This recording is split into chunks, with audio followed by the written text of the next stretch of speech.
Imagina por un momento que tienes 19 años. Acabas de salir de un baño perfumado, tu piel aún está húmeda y te han vestido con una seda tan fina que sabes que no te pertenece. Te dijeron que habías sido convocado para el servicio imperial. Te dijeron que era un honor incomparable, una oportunidad que miles desearían. Pero lo que nunca te dijeron es que jamás volverías a casa. Los pasillos del palacio están en silencio. Es un silencio demasiado profundo, casi antinatural. Un eunuco ajusta tus mangas con manos frías e indiferentes, mientras alguien más corrige bruscamente la forma en que bajas la mirada hacia el suelo de piedra pulida. Otro funcionario toma tu nombre, no para registrarlo en los anales de la historia, sino para borrarlo de ella para siempre. Detrás de un biombo de seda pintada, escuchas una respiración. Es suave, controlada, pero emana una autoridad innegable. Aún no la ves, pero tu instinto te grita que esto no es una cita judicial ordinaria. En unos minutos, aprenderás la verdadera razón por la que fuiste elegido entre tantos otros. En unos minutos, comprenderás por qué nadie se molestó en pedir tu consentimiento. Y en unos minutos, te darás cuenta con horror de que esta noche no se trata de deseo, ni de pasión. Se trata de acceso. Esto no es ficción literaria. Esto no fue un escándalo susurrado por enemigos envidiosos en los callejones oscuros. Esto fue política de Estado. Y la persona que esperaba detrás de la cortina no era un emperador hombre. Su nombre era Wu Zetian. Y lo que ella construyó dentro de los muros de la ciudad prohibida fue tan inquietante que la historia intentó primero borrar a los hombres involucrados, para después convertirla a ella en un monstruo. Esta historia no comenzó con el exceso ni con la decadencia del poder absoluto. Comenzó con una niña. Antes de adentrarnos más en esta oscuridad, si los horrores ocultos del pasado te fascinan, suscríbete a Historia Macabra. Dale al botón de me gusta para apoyar nuestro contenido. Y una vez que llegues al momento que más te inquiete de este relato, dime en los comentarios desde qué parte del mundo nos estás viendo. Corría el año 624.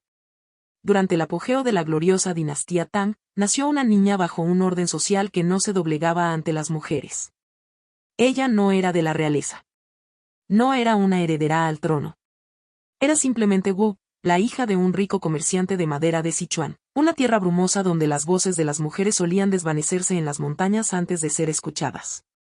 Mientras los niños estudiaban los clásicos confucianos y perseguían títulos nobiliarios, Wu leía en las sombras. Trazaba con sus dedos las palabras de hombres muertos, memorizaba historia, poesía y filosofía, no por ocio o placer, sino por pura supervivencia. Incluso a los 14 años, ella entendía una verdad fundamental de su mundo: el conocimiento cortaba más profundo que las espadas. Ese mismo año, su destino fue sellado. Una orden imperial la convocó al palacio como concubina secundaria del emperador Taizong. Lo llamaron un honor. En verdad, era un confinamiento disfrazado de privilegio. El palacio no era un hogar. Era una máquina trituradora de almas. Cientos de mujeres esperaban durante toda su vida por una sola mirada del emperador. La mayoría nunca eran notadas, la mayoría desaparecía silenciosamente en la vejez y la muerte. Pero Wu no esperó pasivamente. Ella observó. Ella escuchó. Ella estudió el poder de la misma manera que otras estudiaban el bordado. Mientras las manos de otras cosían seda, ella cosía salidas y estrategias en su mente. Aprendió el lenguaje del silencio. El significado oculto detrás de las reverencias. El peso que conllevaba una mirada sostenida demasiado tiempo. Taizong apenas la vio. Pasaron los años y ella permaneció casi intocada por la historia. Entonces, como exige la tradición, el emperador murió. Por costumbre, la vida de Wu debería haber terminado con la de él. Como exconcubina, fue enviada a un convento budista. Se esperaba silencio, reclusión, cabeza rapada y el borrado total de su identidad. Pero el olvido nunca llegó para ella. A los 26 años, cuando debería haberse desvanecido en el anonimato de los cánticos religiosos, Wu regresó al palacio. No volvió como una sombra, sino como fuego. Contra toda regla establecida, se convirtió en consorte de Gaozong, el nuevo emperador e hijo del hombre que una vez fue dueño de su destino. Era más que un tabú, era algo sin precedentes. La historia nunca explica completamente cómo logró volver. ¿Una convocatoria secreta? ¿Alianzas ocultas? ¿Un momento perfecto? Lo que es seguro es esto: Wu Zetian nunca dejaba nada al azar. Una vez dentro de nuevo, se movió con rapidez letal. Las rivales se desvanecieron. La emperatriz reinante fue degradada. Otros fueron silenciados o enviados lejos. No hubo baños de sangre públicos, solo ausencias que se acumulaban como hojas caídas en otoño. Cuando Gao Song enfermó, Wu se convirtió en su voz. Ella emitía decretos, se reunía con diplomáticos, dictaba sentencias. El imperio ya la obedecía a ella. Solo faltaba el título. En el año 690, dejó caer el disfraz.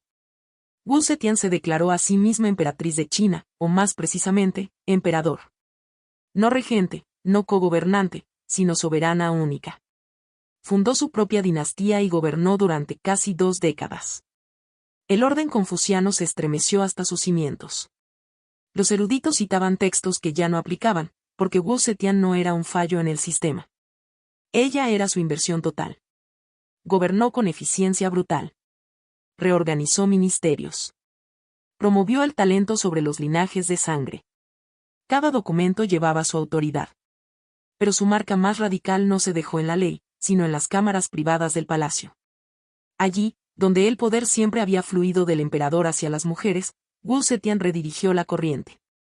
Ella entendió algo que ningún gobernante antes que ella se atrevió a admitir: el cuerpo siempre había sido una herramienta política. Así que ella eligió una herramienta diferente. Wu Zetian no hizo esto por placer carnal. Lo hizo por control. La historia más tarde la condenaría con una furia particular porque nada inquieta más al patriarcado que ver sus propias reglas reflejadas en reverso.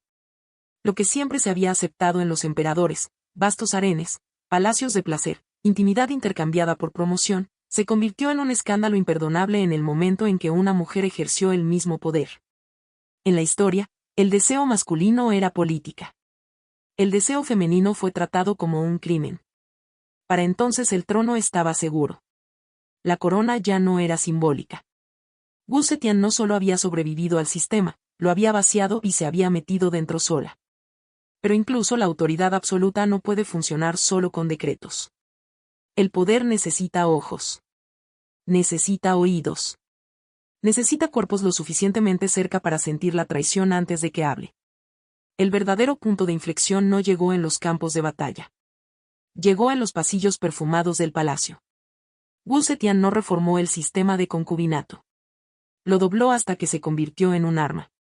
De esta decisión surgió el Congregian, oficialmente una oficina ceremonial, extraoficialmente una máquina de vigilancia disfrazada de intimidad. En la práctica, funcionaba como un harem masculino controlado por el Estado. Los hombres no eran elegidos por sangre noble o habilidad militar. Eran seleccionados por otros estándares: la firmeza de una mandíbula, la simetría de un rostro, la suavidad de una voz, la elegancia de las manos moviéndose a través de un guqin. Algunos llegaban a través de funcionarios ambiciosos que ofrecían a sus propios hijos como fichas de lealtad. Otros eran encontrados por agentes silenciosos enviados a través de las provincias para localizar a jóvenes que fueran complacientes, desconectados y fáciles de borrar. Se decía que Wu Zetian imponía requisitos estrictos: juventud intacta, piel impecable, inteligencia emparejada con sumisión total. Ella no estaba coleccionando compañeros. Estaba ensamblando instrumentos humanos. Cada hombre era entrenado no solo en la intimidad, sino en la escucha. Aprendían a observar sin ser notados. A leer la tensión en una habitación. A traducir suspiros, pausas y miradas en información vital. Pertenecer al Congregian era convertirse en los sentidos del imperio envueltos en seda. El primero en ascender fue Sue Guayi, nacido sin título ni linaje en un pueblo rural. Un día, fue notado por una princesa. Poco después, estaba arrodillado junto al lecho imperial. Para legitimar su presencia, fue ordenado como monje budista. Aunque no había nada ascético en su ascenso, se convirtió en el amante en la sombra, emisario y ejecutor de Wu Zetian. Comisionó templos, supervisó la construcción del Salón de la Luz y recibió honores militares sin haber levantado nunca una espada. Montaba caballos imperiales y humillaba a los funcionarios con una sonrisa. Hablaba cuando la emperatriz permanecía en silencio. Pero el poder devora a sus favoritos. Guayi se volvió arrogante. Insultó públicamente a monjes taoístas, seguro de su invencibilidad. Entonces cruzó la línea. Tras una disputa con la emperatriz, prendió fuego al Salón de la Luz, el mismo monumento que simbolizaba la autoridad de ella. El edificio ardió. También lo hizo su protección. Fue emboscado y asesinado, su nombre borrado, sus cenizas esparcidas en el templo del caballo blanco. No hubo epitafio. No se permitió el luto. Sin embargo, el vacío que dejó no permaneció vacío. Después de él vino Sennankyu, el silencioso, no un político, no un ejecutor, tal vez un músico o un médico. Lo que importaba era lo que no buscaba. No pidió títulos. No espió a nadie. Tocaba el guqin como si ofreciera consuelo en lugar de ambición. Su silencio dentro de un sistema construido sobre el control se volvió lo suficientemente raro como para ser tolerado hasta su tranquila muerte. Las figuras más temidas llegaron más tarde. Los hermanos Sang. Sang Jisi y Sang Chamson no eran meros compañeros. Eran centros de gravedad. Introducidos, según dicen, por la princesa Taiping, rápidamente se convirtieron en los guardianes del imperio. Jóvenes, educados, despiadados, transformaron el Congregian en algo más cercano a un ministerio oculto. Ninguna decisión llegaba a la emperatriz sin pasar a través de ellos. Uno manejaba las audiencias y a los enviados extranjeros. El otro redactaba decretos. Los funcionarios se arrodillaban ante ellos antes de ver siquiera a Wu Zetian. Para la élite confuciana, esto era insoportable. No porque existiera un harem, sino porque funcionaba. Los hermanos eran ministros, espías, diplomáticos y símbolos de todo lo que el orden patriarcal negaba. Wu Zetian había tomado el viejo diseño de las mujeres obedecen, los hombres mandan y lo había fundido en el fuego de su corona. El deseo se convirtió en una función del Estado. La intimidad se convirtió en vigilancia. Historiadores posteriores la llamarían perversa, no por sus acciones, sino porque manejaba las reglas masculinas más eficazmente que la mayoría de los emperadores. Para el año 699, el Congregian estaba completamente institucionalizado. Tenía rangos, registros y deberes. Pero no había romance, solo estrategia. La emperatriz no se acostaba con hombres, se acostaba con información. La ciudad susurraba números imposibles, 3.000 hombres, uno para cada noche. Pero esas cifras eran exageraciones moldeadas por el miedo. La verdad era más inquietante. Su harem no era indulgencia. Era un espejo, y revelaba cómo se ve el poder cuando se le despoja del género. El poder absoluto nunca se queda quieto, se hincha, se endurece y finalmente se pudre desde adentro. Esa decadencia es lo que finalmente alcanzó al palacio de Wu Zetian. A principios del nuevo siglo, la emperatriz estaba fallando. Sus ojos luchaban en los pasillos oscuros. La voz que una vez congeló ejércitos emergía en respiraciones rotas. El cuerpo que había desafiado a un imperio se estaba convirtiendo en su propia prisión. Los hermanos Sang se convirtieron en sus órganos vitales, controlaban el acceso y dictaban la política como si el trono fuera un juego de mesa privado. Wu Zetian les había otorgado tal intimidad que el límite entre su voluntad y la de ellos se desdibujó más allá del reconocimiento. Mientras la emperatriz se marchitaba, ellos florecían con sus túnicas de seda y piel pulida, contrastando brutalmente con la severidad de la vieja aristocracia. La belleza misma se convirtió en una insignia de autoridad, y eso los hizo intolerables. El palacio comenzó a volverse contra sí mismo. Los rumores se afilaron como armas. Se hablaba de rituales disfrazados de exceso, de perfumes importados destinados a enmascarar la decadencia no solo del cuerpo de la emperatriz, sino de todo el régimen. Wu Zetian se aferró al trono mientras las noches se hacían más largas. Estaba custodiada por eunucos que ya no sabían si servían a una gobernante o a un espectro. Su mano temblaba al firmar decretos, pero su voluntad permanecía intacta, y eso asustaba a sus enemigos más que su fuerza. Las mujeres poderosas solo son toleradas si se desvanecen en silencio. Wu Zetian se negó. Ella eligió morir como emperatriz. Y por eso, la historia la castigó. No con acero, sino con veneno, el veneno del ridículo y la memoria reescrita. El golpe de estado llegó sin espectáculo en el invierno de 705. No hubo cuernos de guerra, solo pasos blindados raspando la piedra.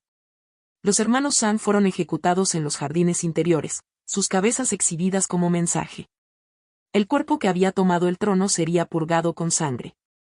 Wu Zetian fue obligada a abdicar, no por espadas, sino por documentos sellados con su mano entumecida. Cuando un emperador cae, sus enemigos a menudo le conceden tragedia. Cuando cae una emperatriz, la convierten en un monstruo. El derrocamiento nunca es suficiente. Su ambición debe convertirse en locura, su deseo en enfermedad. Wu Zetian fue trasladada a un palacio secundario, invisible, donde murió poco después. No hubo duelo público. Solo un entierro modesto seguido de algo mucho más minucioso que la muerte, el borrado. Los registros oficiales fueron editados. Los nombres de sus consortes, eliminados. En los textos confucianos, se convirtió en una bruja. Sin embargo, la censura nunca es completa. Algunos cronistas dejaron fragmentos. Notas al margen. Rastros de una gobernante que gobernó como siempre lo habían hecho los hombres, pero pagó un precio que ninguno de ellos enfrentó jamás. Su tumba aún se encuentra en Luoyang. No lleva epitafio, ni títulos, ni explicación. Solo piedra, viento y un silencio deliberado. Debajo descansa una de las verdades más incómodas de la China imperial. Una mujer gobernó tan eficazmente como cualquier hombre, y su harem no fue decadencia, sino reflejo. Nos enseñaron a admirar a los emperadores por su exceso y a temer a las emperatrices por el suyo. Pero lo que estaba prohibido nunca fue el deseo. Fue la comparación. ¿Fue Wu Zetian una tirana o el espejo que el poder masculino se negó a enfrentar? Deja tu opinión abajo. Nos vemos en la próxima.